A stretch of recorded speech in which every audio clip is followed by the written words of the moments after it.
A educação tem sido um dos temas centrais nas discussões sobre o futuro das sociedades modernas. Pensar em modelos que garantam qualidade de ensino, eficiência e resultados concretos é um desafio que mobiliza educadores, gestores públicos e líderes comunitários em todo o mundo. No último dia 26 de fevereiro de 2026, a B'nai B'rith São Paulo promoveu um encontro especial com a vereadora Cris Monteiro, que apresentou uma reflexão profunda sobre o tema, o papel das charter schools na construção de uma educação voltada para resultados. Durante a palestra, Cris Monteiro trouxe uma análise direta sobre os desafios da educação contemporânea, discutindo modelos de gestão educacional, eficiência pedagógica e alternativas que vêm sendo debatidas internacionalmente para melhorar o desempenho das escolas e ampliar as oportunidades para estudantes. O encontro reuniu membros da comunidade, educadores e interessados no futuro da educação em um debate necessário e extremamente atual sobre caminhos possíveis para transformar o ensino e preparar as próximas gerações. E você acompanha esta palestra na íntegra aqui na TV Judaica, com todos os principais momentos e reflexões apresentadas neste encontro. Fique conosco, porque agora, no Em Foco, você confere na íntegra a palestra da vereadora Cris Monteiro, realizada pela B'nai B'rith São Paulo. Uma discussão importante sobre educação, inovação e futuro, exclusivamente aqui na TV Judaica. Bom, a educação, na B'nai B'rith, nós vemos a educação como um elemento fundamental para a formação de uma sociedade. E principalmente com uma educação democrática, transparente, aberta e plural, você forma uma sociedade, você dá oportunidade para que as pessoas se educam, se preparam e tomem suas decisões para o futuro. Isso é muito importante, porque uma educação dogmatizada, ela não forma futuro, ela conduz, né? E não é a forma que nós achamos adequada. Então, para você ter uma democracia, você ter uma sociedade vibrante, uma sociedade democrática, uma sociedade que cresce, ela precisa dar espaço à criatividade das pessoas. E é isso que nos preocupa, é nisso que nós atuamos. E acreditamos que na noite de hoje, com a presença da vereadora Cris Monteiro, uma parceira, uma amiga nossa, nós possamos entender melhor o que vem sendo essa proposta de escolas que tenha oportunidade, que abrem espaço para que haja oportunidade de criatividade e desenvolvimento. Educação é a coisa mais importante que nós temos dentro da comunidade judaica e deveria ser fora da comunidade judaica. Nós, judeus, prismamos por educação, entendemos que educação é o que você pode levar, você sempre vai ter contigo, e essa é uma herança que não dá para ninguém tomar de você. Então, educação é tudo. Muitos de vocês me conhecem, mas eu queria rapidamente, até para dar um pano de fundo sobre o porquê que eu tenho a Charter School como um dos meus projetos chaves no meu mandato. Eu vou falar muito rapidamente sobre a minha história para aqueles que não conhecem, para aqueles que conhecem é só uma repetição. Mas eu nasci numa família de muito baixa renda no Rio de Janeiro. A minha mãe, nascida no interior de Minas Gerais, foi enviada para o Rio de Janeiro aos 16 anos, para ser empregada doméstica. Era muito comum naquela época, década de 50, ainda é comum, mas um pouco menos, que quando os pais tinham dificuldade, suas filhas mais jovens eram enviadas para a cidade grande para trabalharem nas casas de família. Ela conhece meu pai, se casam, são 3 filhos, eu sou a filha do meio, tenho uma irmã mais velha e um irmão mais novo. Muito pequenininha, eu começo a desenvolver uma condição autoimune chamada alopecia areata. A alopecia areata é uma doença do meu sistema imunológico que faz... o meu sistema imunológico acredita que a raiz dos meus cabelos é inimiga do meu corpo e ataca. Os soldadinhos vão lá e atacam, acreditando, por uma disfunção, que a raiz dos meus cabelos é inimiga do meu corpo. Então, eu perco os cabelos. Então, eu era uma menininha com alopecia areata, sem cabelos. Sou uma mulher sem cabelos até hoje, uso uma peruca, inclusive comprada na comunidade das mulheres religiosas. Para mim é uma alegria muito grande que elas existam e de tão boa qualidade. E vocês podem imaginar, né, eu tenho 64 anos, então eu morava na periferia do Rio de Janeiro, mãe empregada doméstica, pai taxista, uma dificuldade financeira, econômica importante. Naquela época, as crianças não brincavam nas ruas, não era como hoje, que você tem acesso a laptop, a todas as diversões para as crianças. Então, as crianças brincavam nas ruas, mas eu não ia para as ruas, porque as crianças, quando eu ia para a rua, faziam bullying comigo.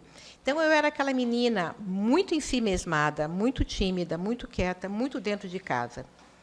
E o que se faz com uma criança dentro de casa que não tem, né, que não tem que brincar? O meu pai, em particular, ele era um homem afeito às letras, aos jornais, às notícias, e ele vivia me dando coisas para eu ler.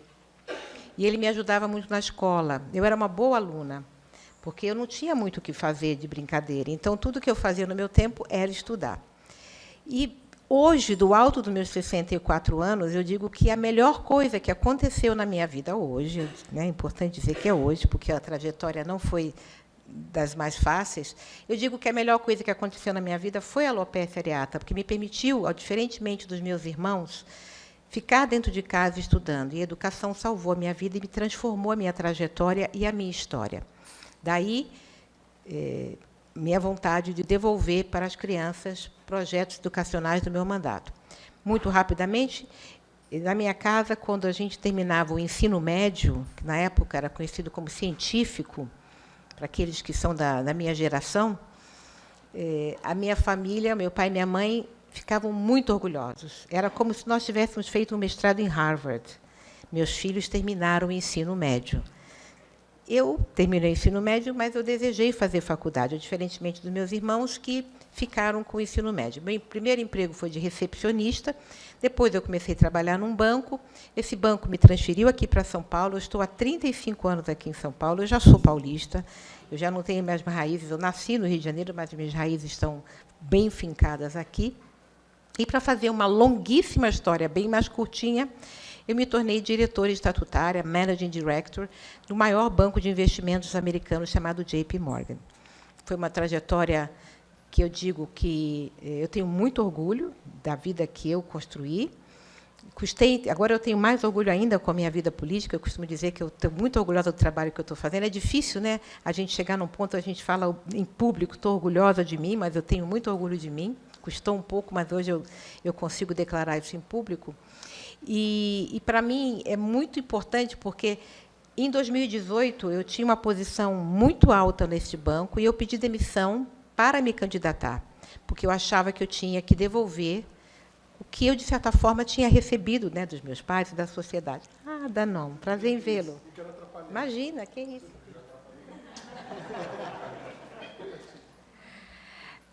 Logo no meu primeiro ano de mandato, bom, eu tentei a campanha, fiz campanha em 2018, não fui eleita, então foi uma mudança bem importante na minha vida. Eu já tinha 58 anos quando eu peço demissão.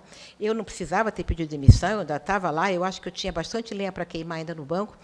Tento uma campanha, não sou eleita, ou seja, foi uma frustração enorme, mas, até um parêntese, eu costumo dizer o seguinte, que, embora eu tenha tido muito sucesso na minha vida, eu tive muitos fracassos. Eu tenho uma coleção de fracassos, porque ninguém que é bem-sucedido só é bem-sucedido.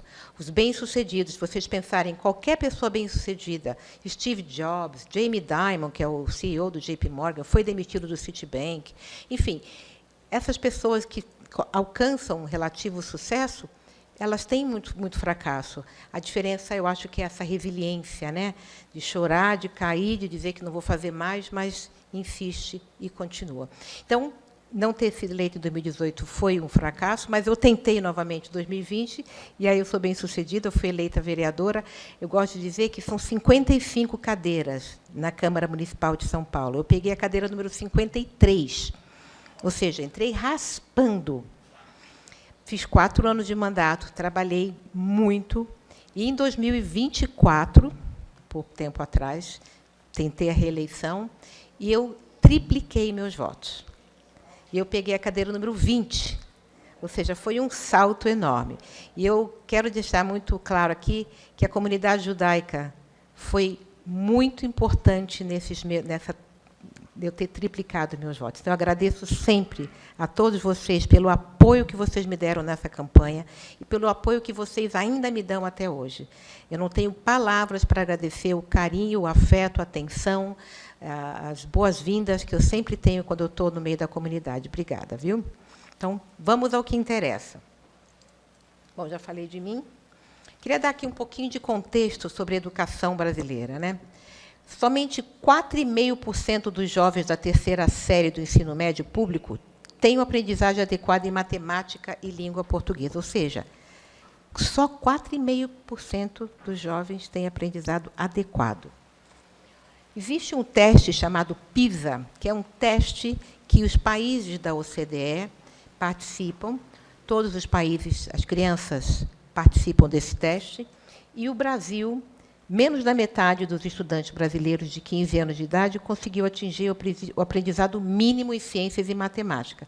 Essas duas informações já dão um cenário de como é que está a educação brasileira. Perdão? São analfabetos funcionais. Não sabem interpretar um texto, não sabem fazer uma conta básica de soma, diminuição. É muito triste o cenário. E 48,2% das unidades escolares estão conectadas à rede pública de esgoto. E mais de 20% não têm serviço de coleta de lixo. 20% das escolas brasileiras não têm serviço de coleta de lixo. E 3 em cada 10 escolas públicas no Acre e em Roraima não têm água potável. As crianças não estão tomando água ou estão tomando água que não é uma água limpa. É muito triste. Brasil. Bom, aqui tem uma coisa que foi falada no começo, que eu gosto muito de insistir. Público. Perdão? O Lula sabe disso? Boa pergunta.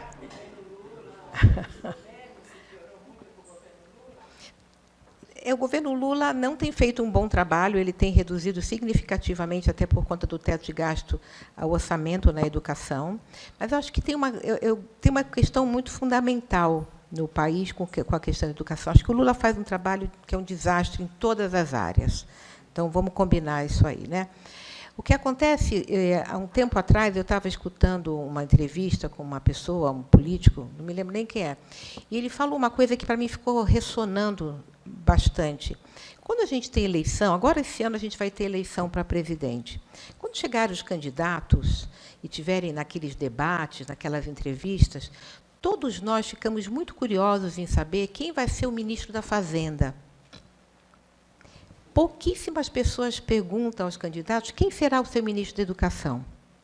Ou seja, culturalmente, nós também, talvez está permeado dentro da gente, a gente dá menos atenção à educação do que deveria, porque a educação é que vai transformar para a gente não ter um presidente como Lula. Então, obviamente, que essas pessoas não têm interesse em educar os nossos jovens, nossas crianças, porque, justamente, ficam à mercê. Mas faz parte da gente, nós devemos fazer essa pressão. Além de perguntar quem vai ser o ministro da Fazenda, quem será o ministro da Educação? Bom, voltando aqui, tem uma coisa importante. A Constituição diz que a educação é um direito de todas as crianças, e o Estado tem que fornecer essa educação. Então, é obrigação constitucional do Estado dar educação a todas as crianças e jovens. O que é uma diferença importante no meu projeto é que essa é a obrigação do Estado, mas ele não precisa executar. Ele tem que se assegurar de que a educação está sendo dada, mas ele não precisa ser o executor desta função. Ou seja, público não é sinônimo de estatal. A escola tem que ser pública, gratuita, para todos, mas ela não precisa ser estatal. Isso é uma diferença muito importante. Nas escolas charter, o serviço público continua sendo gratuito e para todos. Eu vou explicar. O Estado não precisa operar tudo sozinho. Se a gente pensar em todas as funções que o Estado tem que ter, e eu sendo uma pessoa, uma política liberal, o Estado ele não consegue dar conta de tudo. E, em particular, a gente vê, tem Banco Estatal, Banco do Brasil, Caixa Econômica, tem Petrobras, tem Correios. O Estado não dá conta. Ele tem que se focar nas áreas que são essenciais. E, mesmo nessas áreas que são essenciais, ele não necessariamente tem que ser o executor da função. Ele tem que se assegurar de que o serviço está sendo fornecido com qualidade. Em muitos casos, o setor privado entrega melhor. Nem sempre. Existem escolas privadas, acho que isso é uma coisa importante para falar. Nem toda escola privada é boa. Existem muitas escolas municipais e estaduais que são de ótima qualidade. Infelizmente, não é a regra. A gente tem exemplos, por exemplo, rodovias, hospitais, saneamento, transporte. O próprio Hospital Israelita Albert Einstein tem associação com o Hospital em Boimirim. A gente tem crianças em creches. Hoje, está até ali uma informação, 2 em 3 crianças estão em creches operadas por organizações sociais. Essa é uma história muito interessante. Até mais ou menos a eleição do Bruno Covas, em 2020, a gente abria o jornal e uma das primeiras coisas que você via era sobre a fila das creches.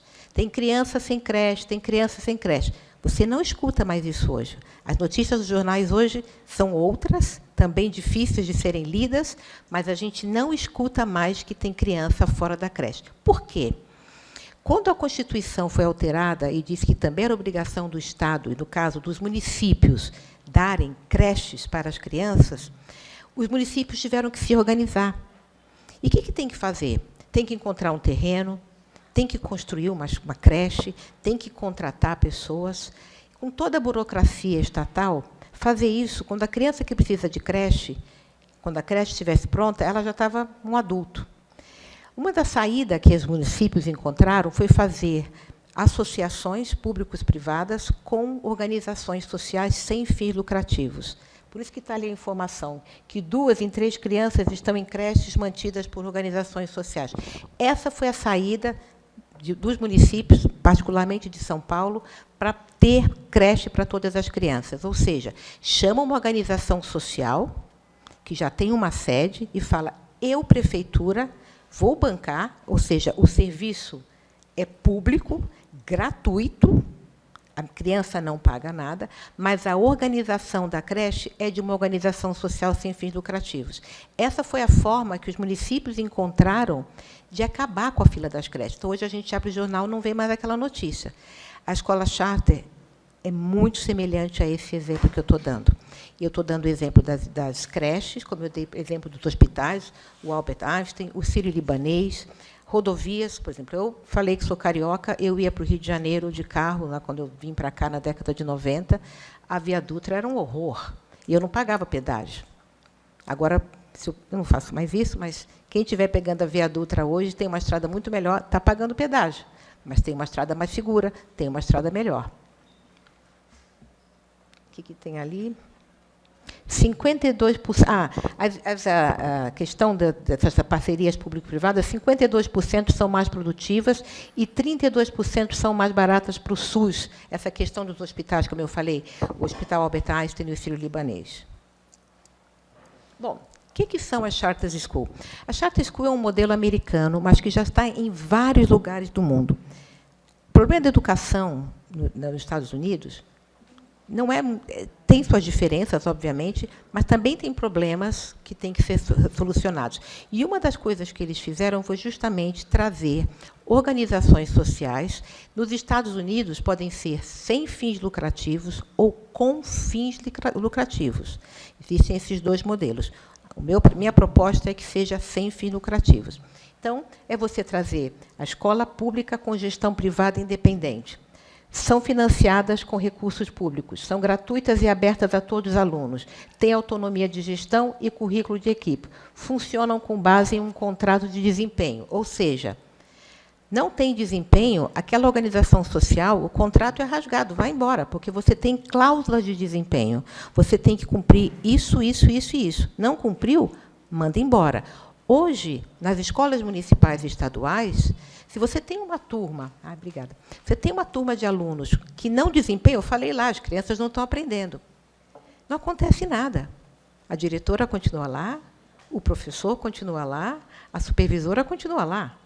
Num modelo desse aqui, as crianças não estão aprendendo, as provas estão mostrando que as crianças não estão aprendendo, desculpa, você vai embora, a gente vai trazer outra organização social para poder fazer a gerência dessa escola.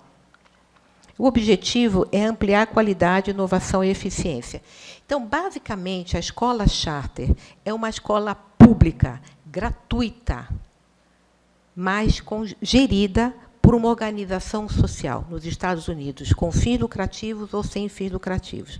Aqui, e eu vou explicar por quê, o meu projeto ele é sem fins lucrativos, justamente para evitar a polêmica de que, quando a organização tem fins lucrativos, ela vai querer ter lucro, então, de alguma forma, aquilo vai ter que sair, né, dos cofres públicos, indo para a iniciativa privada. A ideia é que não. E a gente tem uma série de organizações sociais sem fins lucrativos que, inclusive, me procuram e falam, quando vai sair seu projeto? A gente quer fazer isso. E a minha ideia era fazer, inclusive, em escolas com baixo desempenho, para que a gente teste o modelo. E outra coisa, para que a gente dê opção para os pais. Eu costumo dizer que, lá de onde eu vim, no JP Morgan, as minhas colegas, os filhos delas, estudavam nas melhores escolas de São Paulo, porque eram mulheres e homens com posições, com salário, com uma circunstância de vida econômica muito privilegiada, muito boa. Então, ela podia escolher a escola. Se ela é religiosa, pode colocar numa escola religiosa. Se ela é mais construtivista, coloca numa escola construtivista. Se ela acha que a criança é mais artística, vai colocar na escola Waldorf.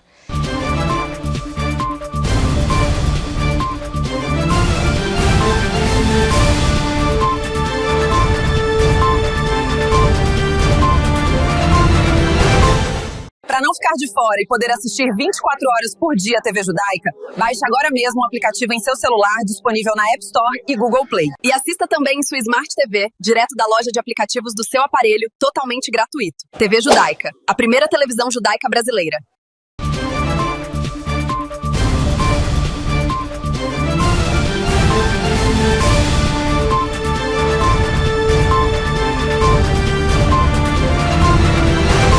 Essas pessoas, elas podem escolher a escola que vão colocar os filhos delas. A minha empregada doméstica não pode. Ela tem que colocar na escola municipal ou estadual mais próxima da casa dela. E ela tem que enfrentar essas dificuldades que eu falei sobre as escolas dela. Então, pois é, eu da minha casa, exatamente. Então, isso é muito importante. A gente também, quando faz um modelo inovador como esse, a gente está oferecendo escolha para as famílias.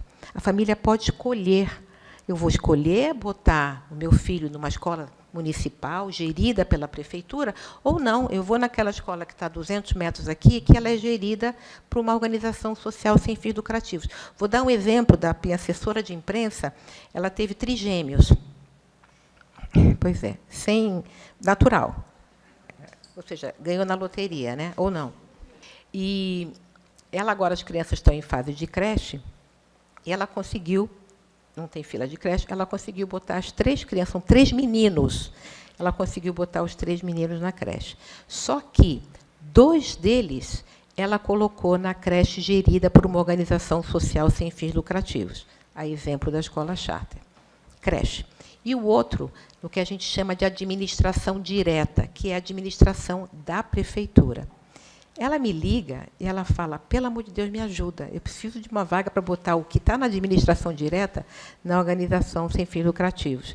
Porque, às sextas-feiras, as professoras fazem reunião. Então, o meu filho não estuda na sexta-feira. Nas creches com organização social, as professoras também fazem reunião. Mas elas têm que dar aula, elas têm que dar aula, têm que estar cuidando das crianças. Ou seja, ela tem a escolha. A mãe que quer escolher, que trabalha sexta-feira, sei lá o quê, com a administração direta, ela escolhe. Se não, ela escolhe aquela com uma organização social que ela confia, que ela gosta, que ela ouviu falar, que a amiga dela diz.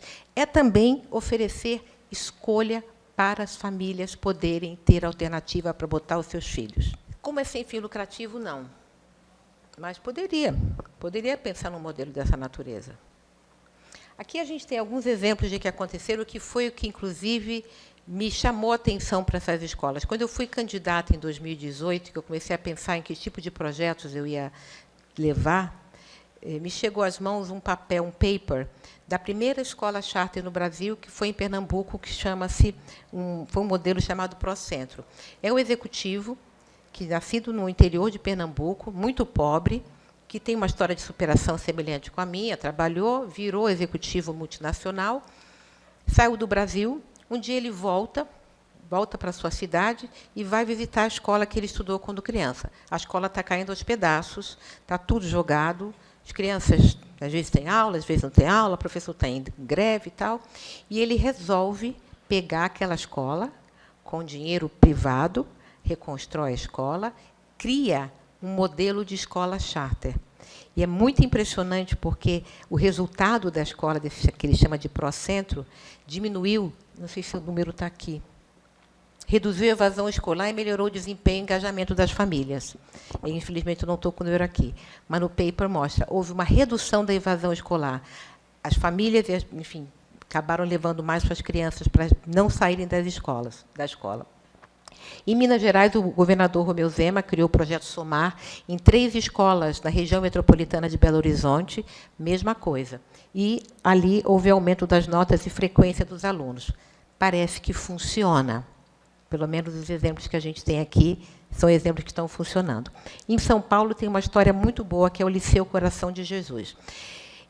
Eu não sei se vocês acompanharam, acho que tem uns 3 anos, talvez, 2 anos e pouco, houve uma notícia na Folha de São Paulo que essa escola, que é uma escola centenária no Campos Elíseos, ia fechar. E a matéria dizia que ela ia fechar por causa da Cracolândia, quando, na realidade, não era por isso. Essa é uma escola gerida pelos salesianos e eles tinham reestruturado os seus negócios. E, linda escola, uma escola bonita, inclusive fisicamente, um pátio maravilhoso. Mas a manchete foi dessas, vai fechar por causa da Cracolândia. Obviamente, aquilo caiu direto no prefeito. Olha, a Cracolândia, né, que era um calcanhar de Aquiles. O prefeito foi à escola. Eu quero fazer só. Eu não sou base do prefeito. Eu não estou aqui para defendê-lo, tá? Então, porque eu não faço parte da base de vereadores dele. Também não sou oposição. Sou considerada independente. Mas, enfim, ele foi lá visitar a escola e, no momento em que ele estava lá, ele falou: não, a gente não vai fechar a escola. Eu, município, prefeitura, eu vou encampar essa escola, ou seja, eu vou pegar os recursos que eu tenho da meu orçamento de educação, vou pagar a manutenção dessa escola, mas eu quero vocês, salesianos, que continuem fazendo a gestão escolar. O que é isso? Charter School. A escola passou a ser uma escola municipal, gratuita, para os alunos do entorno, 800 alunos. Os salesianos continuaram com seus professores, seus diretores, todos que já estavam lá. E o que acontece? Hoje, o Liceu Coração de Jesus é uma das maiores notas da cidade. Escola pública, gratuita. Pública, mas não estatal, não do Estado, gerida pelos salesianos. Então, esse é um exemplo que eu gosto muito, porque está mostrando que ela funciona. E o mais interessante, não sei se é mais interessante ou não, que quando isso aconteceu, os vereadores do PSOL foram ao Ministério Público pedir para fechar a escola. E até hoje existe processo, a prefeitura ganhou, existe processo para que a escola seja fechada. Toda vez que eu vou na tribuna falar disso, eu aponto o dedo para eles. Vocês querem botar... Hoje estão 800 crianças no Liceu Coração de Jesus. Se vocês querem deixar 800 crianças do entorno, do Campos Elíseos, famílias... Porque é privatização. Porque tem dinheiro público indo para a iniciativa privada. Essa é a desculpa. O que é uma falácia, eu vou falar sobre isso. Eles não suportam isso. Bom, eu tenho um PL, um projeto de lei, que é o 573 de 2021. Eu fui eleita em 2020, tomei posse em 1º de janeiro de 2021. Os 2 últimos números, ali, os 4 números, é o ano do projeto. Ou seja, esse foi praticamente o meu primeiro projeto. E ele até hoje está tramitando, e até hoje ele eu recebo vaias, eu recebo xingamento, eu sou ofendida.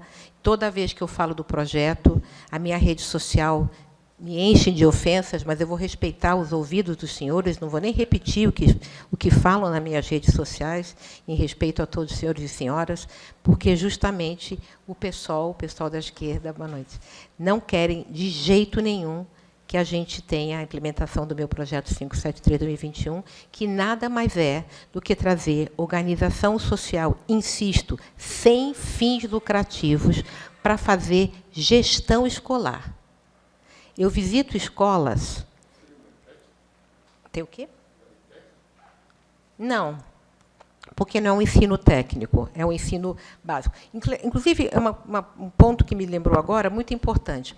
Outra coisa que é bem relevante no meu projeto é que o currículo escolar ele continua sendo o mesmo. Nós, no Brasil, temos um bom currículo escolar. A base nacional ela é boa, é de boa qualidade. O problema não está no currículo escolar, está na colocação em como isso está sendo dado para as crianças nas escolas. Então, o currículo continua sendo o mesmo. Né? Então, isso é muito importante, porque se eu falo assim, vem a organização social ABC e ela vai fazer o currículo escolar dela, estou dando para eles uma margem para discussão. E não é essa a ideia. Eu estava dizendo, eu visito escolas, invariavelmente, a professora, a supervisora, ela está que nem uma maluca, andando para cima e para baixo, porque queimou uma lâmpada, porque tem uma infiltração em cima do fogão que está fazendo comida para as crianças na hora do recreio, porque o vaso sanitário do banheiro está quebrado. Ao invés de estar fazendo o trabalho de diretora, que é se assegurar de que na sala de aula estão o professor e os alunos, porque essa é a pré-condição para a educação. Se você tem o professor, mas tem evasão escolar, ou seja, a criança não está na sala de aula, não existe educação. Se você tem o aluno na sala de aula, mas não tem o professor porque está em greve, não existe educação. E o diretor, a função primária dele é se assegurar de que a escola está funcionando, também sabendo que a luz e que o vaso sanitário, seja lá o que for, está funcionando. Mas ela não tem que fazer isso. E quando você pega uma organização social para fazer a administração, vai fazer isso. E a diretora vai poder fazer o trabalho que ela tem que fazer, que é se assegurar de que, hoje a professora tem que dar aula de divisão. Está dando aula de divisão? Hoje é aula de ciências. E não ficar correndo que nem uma maluca, vendo se a calha entupiu de folha porque choveu e vai começar a cair água dentro da sala de aula. Isso é muito importante. Eu visito escolas, eu vejo o drama que é dessas diretoras. Eu até nem discordo disso. Mas, quando a gente fala que a organização social não tem fins lucrativos, não tem porquê. Isso não se aplica, porque não está tendo lucro. Né? Não há um lucro auferido por você estar fazendo a gestão daquela escola. Então, é uma resistência, simplesmente. Comparação de desempenho, né? Eu já falei, as escolas têm maior desempenho, mudança de cultura de gestão e a disputa de política e narrativa. É curiosíssimo que minha rede social tem muita coisa, mas tem lá uns posts meus que eu subo na tribuna, e eu tenho um embate muito grande com um dos vereadores do PSOL, que a bandeira dele também é educação. E ele, invariavelmente, sobe lá e fala assim, porque o projeto privatista da vereadora Cris Monteiro, que quer privatizar nossas escolas, tarará, tarará. Em seguida, eu subo na tribuna e falo assim, vereador, eu já expliquei para o senhor, inclusive lhe convido para ir lá no meu gabinete, o senhor está passando vergonha aqui, não existe privatização da escola. Vem comigo, marca um horário, a gente vai conversar um pouquinho, eu tenho um livro lá que eu posso explicar para o senhor o que é privatização. Eu faço para instigar o cara. Mas ele não quer saber também. Ele sobe lá e fala, ela quer privatizar as escolas. Não tem nenhum plano de privatização de escola. Isso não existe. E aqui tem uma coisa que também me chegou às mãos, que é um estudo de um homem chamado o Ricardo Paz de Barros. Ricardo Paz de Barros é um professor do INSPER e ele faz muitas pesquisas. E ele fez uma pesquisa que também chegou nas minhas mãos, que, quando você leva os 10% diretores de pior desempenho para a média nacional, o impacto na renda dos estudantes até o fim da vida é estimado em 70 bilhões de reais. O que é isso? O que é isso? Isso é o seguinte, você tem maus diretores, muito ruins. Aí, se você melhora o desempenho desses diretores da escola, tá? E eleva para a média, que é ruim. A nossa média é muito ruim. Então, você tem a média ruim e você tem abaixo da média. Se você pega isso aqui e leva para a média, ou seja, o diretor ele está trabalhando melhor na escola, o impacto na renda do aluno é 70 bilhões de reais. Ou seja, melhor desempenho dos professores, dos diretores, é o melhor desempenho dos alunos e, como consequência, esses alunos vão poder ter maior renda, porque vão estar mais preparados para o mercado de trabalho, vão estar mais aptos a ter maior renda. A diferença é principalmente porque você coloca indicadores de desempenho e você põe ali, é o que eu falei, um professor, ele chega na aula dele, se o aluno vai aprender ou não, para ele não está nem aí. Um professor que trabalha numa organização sem fins lucrativos, se a sala de aula dele não aprende, ele perde o emprego dele. Esse é o básico. Mas os professores não têm, eles não recebem por... Não tem nada de desempenho nas escolas públicas. É o que eu estou falando. Se o aluno aprendeu ou não acontece nada. Eles não são mandados embora. Não acontece absolutamente nada. Você não tem o incentivo, o que é uma coisa que eu defendo, inclusive. Bom, você está ali, está dando aula de matemática, professor Maria e professora Josefa. 2 aulas, 2 mesmas crianças. Uma, os alunos todos têm nota 8, 9, 7, 10. E a outra, 3, 4, 5, 6. Opa! Mesmos alunos, mesmo bairro, todo mundo ali de um bairro de baixa renda. Essa turma aqui está tendo um desempenho fantástico, essa turma aqui não tem desempenho. O que está acontecendo?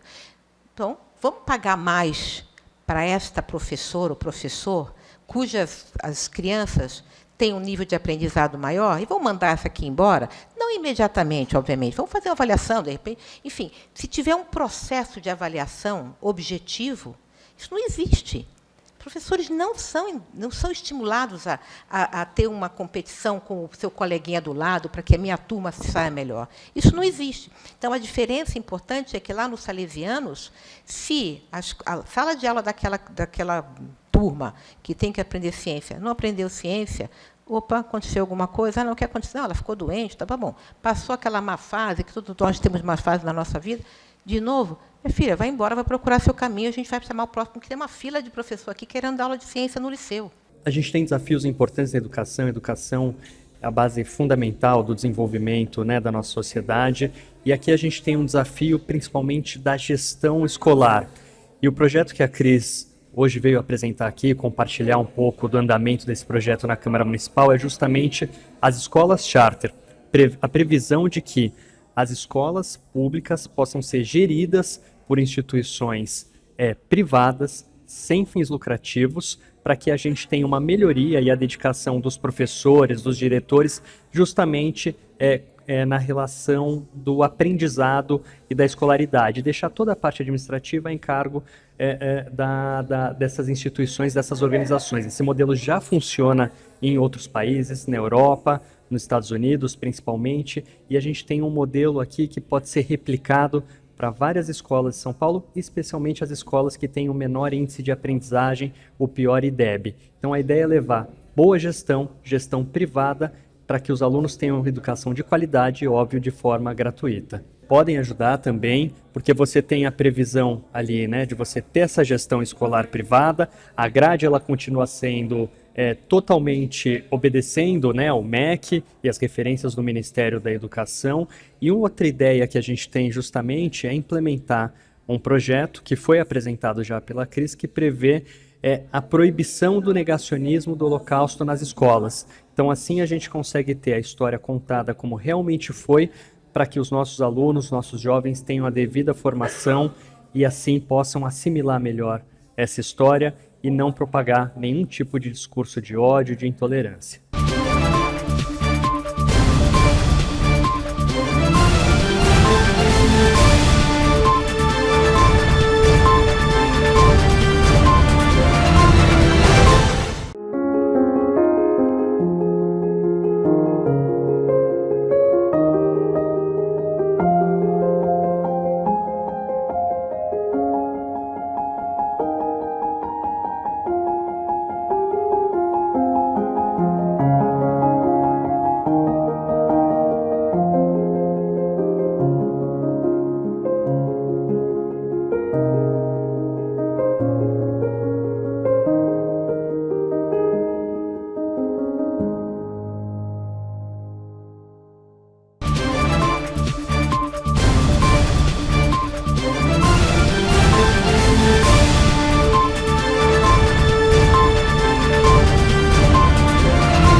uma matéria muito interessante, que é do New York Times, que a gente fala assim, a gente pode parar, porque existe muitas dessas brigas com relação à charter school, né?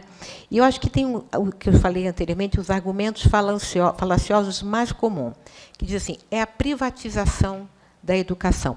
Quando a esquerda, quando as pessoas que são contrárias ao meu projeto, que eles usam a palavra privatização, em geral, as pessoas com ideologia mais à esquerda, elas acreditam que o Estado tem que dar tudo para o indivíduo. Tira completamente do indivíduo o seu poder de liberdade, seu poder de escolha. Ou seja, vamos paternalizar, vamos fazer com que nós demos tudo para o indivíduo. E eles são contrários à privatização. Invariavelmente são contrários à privatização. Mas dizer que escola charter é privatização é uma falácia. Por quê? Eu dou exemplo, quando eu falei para vocês que, quando eu morava aqui para o Rio de Janeiro de carro, que eu pegava a Via Dutra, eu não pagava pedágio e a estrada era uma porcaria. Quando você privatiza um serviço, uma das pré-condições para você privatizar é cobrar pelo serviço. Hoje a estrada está melhor, mas paga-se pedágio. Nas escolas charter, ninguém paga nada. Não é privatização. Privatização implica em cobrança por aquele serviço que é dado. Não tem nada grátis. Mas aqui não. Aqui a escola continua sendo gratuita para o aluno, para suas famílias e para quem quiser que esteja lá. É o exemplo da minha assessora de imprensa que está com os seus filhos na creche e não paga nada. Seja ela administração direta, ou seja, administrado pela prefeitura, ou aquela administrada pelas organizações sociais. Vão acabar com a escola pública. Isso é um argumento ridículo, para falar o mínimo. Como que vão? Não tem como acabar. E aí o quê? Eu dei o exemplo da minha empregada. A empregada não tem condição de pagar uma escola privada para os filhos dela. Ela precisa de escola pública. Eu defendo a escola pública. Eu defendo a escola pública. Estudei a escola pública. Na época que eu estudei, era outro tipo de escola, outra qualidade. E não tem porquê. Mas aquela família que deseja colocar o seu filho numa escola privada, porque naquela escola privada ele vai aprender seja lá o quê, perfeito. Mas aquela pessoa que não tem condição, ela tem que ter direito constitucional de receber uma escola de qualidade gratuita, pública. Então, não tem essa história de que vai acabar com a escola pública. Empresas vão lucrar com a educação básica. Hello, né? A organização social sem fins lucrativos. Eu sempre insisto nisso.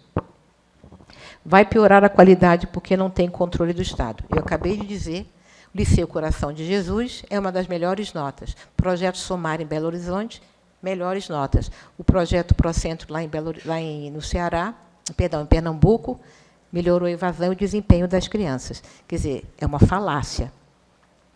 Só atende alunos mais fáceis.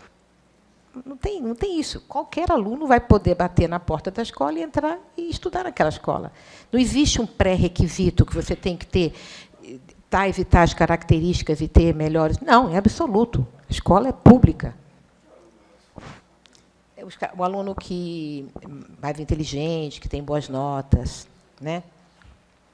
É um projeto ideológico neoliberal. Ele perguntou o que é o aluno mais fácil. O aluno mais fácil é aquele aluno considerado mais inteligente, mais disciplinado, o aluno que não dá trabalho. Pois é, e não é verdade. A escola é para todo mundo, para todas as crianças e jovens. Qual é o motivo real da resistência ao meu projeto 573-2021? É a perda de poder e influência sindical. Hoje, a nossa educação é totalmente controlada pelos sindicatos. Vocês, passar uma informação para vocês, nós temos alguns professores, depois de algum tempo de concurso público, o professor pode faltar 10 dias sem nem ligar e dizer que está passando mal. Quem aqui trabalhava em iniciativa privada, o dia que você... Primeiro de tudo, a gente vai trabalhar doente, né? O que não está certo. Né? Não está certo. Depois do Covid, a gente aprendeu que não tem que trabalhar doente. Bom, mas você está doente e você não vai trabalhar. Você não liga para o seu chefe, você simplesmente não aparece. Imagina a gente fazer isso.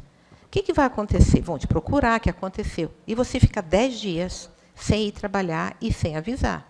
Então, as escolas têm que ter um banco de reserva de professores para essas situações. Porque faltou o professor de matemática hoje, aí eles olham para o banco e falam assim, quem está lá? Ah, quem está lá é a Josefina. A Josefina dá aula de quê? De química. Então, vai dar aula de matemática porque o cara de matemática faltou.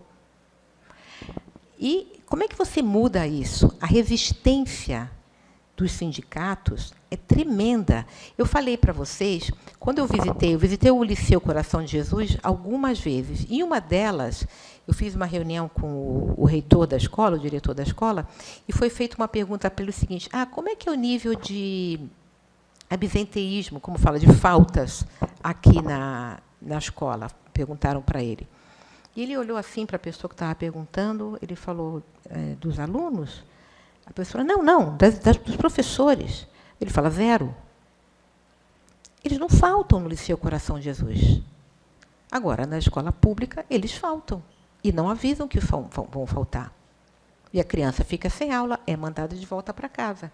Isso não pode acontecer. Então, isso é tudo controlado. E vai fazer essa mudança. Então, quando você vem com um projeto como o meu, que é inovador, que tira, põe um desconforto no processo, e tem uma outra coisa que eu acho que é bem importante eu falar. Quando eu falo do meu projeto, eu não estou sugerindo que toda a rede municipal, que são 3.000 escolas, seja escola charter. Não precisa toda a rede ser escola charter. Eu falei, existem boas escolas municipais e estaduais que funcionam, mas aquelas escolas com desempenho mais baixo, a gente deveria tentar fazer um modelo diferente e ver o que está... qual é o problema aqui? Vamos tentar fazer alguma coisa diferente para ver se essas crianças têm um desempenho melhor? É uma tentativa de fazer com que a gente melhore a qualidade do ensino para nossas crianças. Vamos lá, como é que funciona na Câmara Municipal a tramitação de qualquer projeto? O vereador tem uma ideia, ele escreve um projeto de lei, que aconteceu ali, o projeto está escrito, ele é protocolado. O que é esse protocolado? A gente entra dentro de um sistema. Tá? Olha, projeto de lei da autoria da vereadora Cris Monteiro, ele recebe um número e está ali. Primeira coisa, com qualquer projeto na Câmara Municipal de São Paulo, ele tem que passar por comissões que são formadas por vereadores, que vão avaliar e vão aprovar o projeto. A primeira comissão que qualquer projeto tem que passar antes de qualquer outra é uma comissão chamada Comissão de Constituição e Justiça.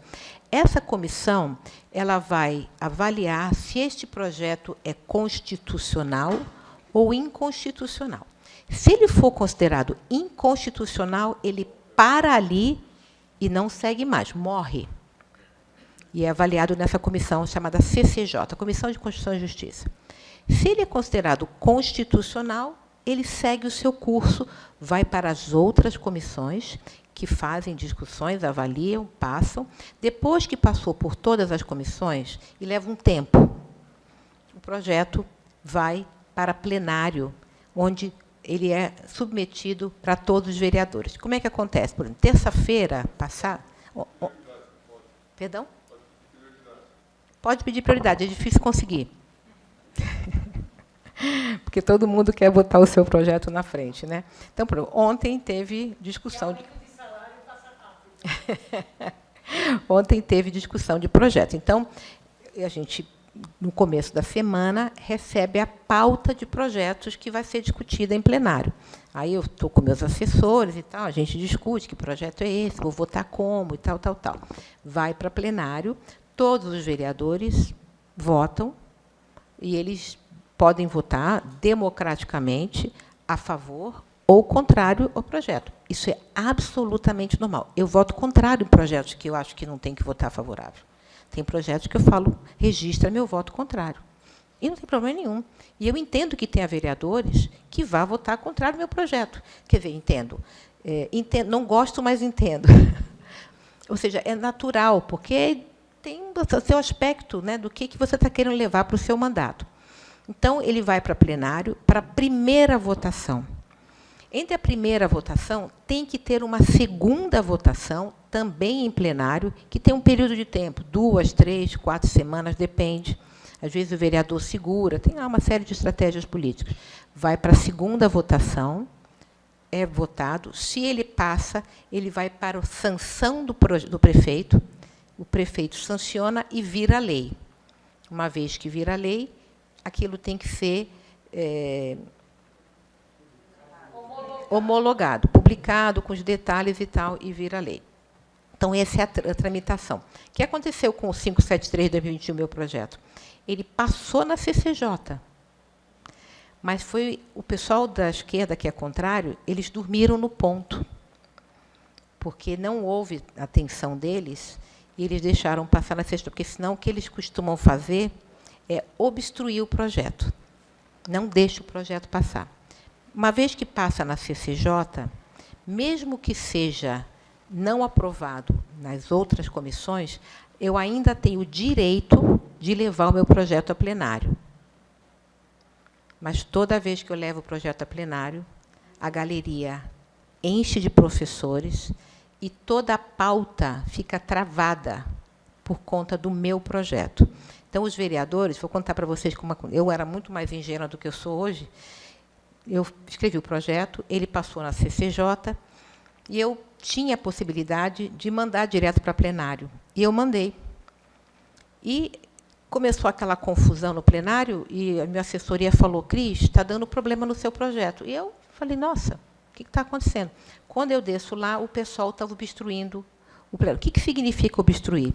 Significa que eles não deixam, eles ficam em cima da tribuna, é uma coisa parecida com isso aqui, e não deixam os outros projetos, os outros vereadores seguirem. Fica tudo travado. Os outros vereadores, o que fazem? Vieram para mim e falam assim, Cris, tira o seu projeto da pauta, porque você está prejudicando o plenário. Eu, assustada, porque estava uma confusão danada, eu falei, não, tá bom, vou tirar. Tirei o projeto da pauta. Depois, passada uma semana, eu falei, não, boto de novo o projeto na pauta. Só que aí, no começo da semana, eles sabem que o projeto vai para plenário novamente. Tem a mesma obstrução. Os vereadores vêm para mim e falam assim, Cris, tira o seu projeto da pauta, porque você está deixando, né? Eu falo, não vou tirar, não.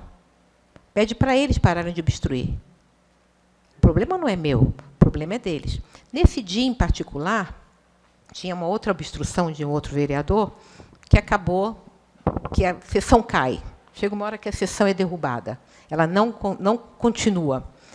E aí fizemos audiências públicas, e vocês não têm ideia, tem na minha rede social, a quantidade de professores e sindicatos que estavam lá me xingando. Eu tive que sair escoltada pela GCM. Escoltada. A GCM teve que me tirar, porque as pessoas queriam me agredir fisicamente. Tamanha é a rejeição para uma coisa que é inovadora e que nem é para a rede toda, e que está provado que melhora o desempenho dos alunos. Sim, existe. Eu, inclusive, sou procurada por organizações sociais sem fins lucrativos que tiveram conhecimento do meu projeto e falam assim, quando vai passar o projeto? A gente quer. E tem uma boa notícia. Durante a campanha de 2024, o prefeito Ricardo Nunes, como pauta de campanha, disse que vai fazer 50 escolas municipais, a exemplo do que ele fez no Liceu Coração de Jesus. Escola charter. Exatamente. Não. Pois é. Essa é a minha estratégia. Tá? Eu gostaria de passar, porque eu queria botar a minha marca. Mas, mais importante do que a minha marca, é que os alunos consigam ter uma bela escola. Exato, ele sabe disso. Então, o que vai acontecer? Respondendo à sua pergunta, ele está fazendo audiências, ele vai sofrer muito mais do que o que eu sofri com os sindicatos, porque o que vai acontecer? Greve de professor. Mas eu acho que, enfim, a gente está chegando aqui no fim, eu queria só fazer uma observação, que eu fui eleita em 2020, tomei 21, né? Eu tenho a sorte, não sei se a palavra é sorte, de ter uma equipe que é muito boa. A minha equipe na Câmara Municipal é percebida como a melhor equipe da Câmara Municipal.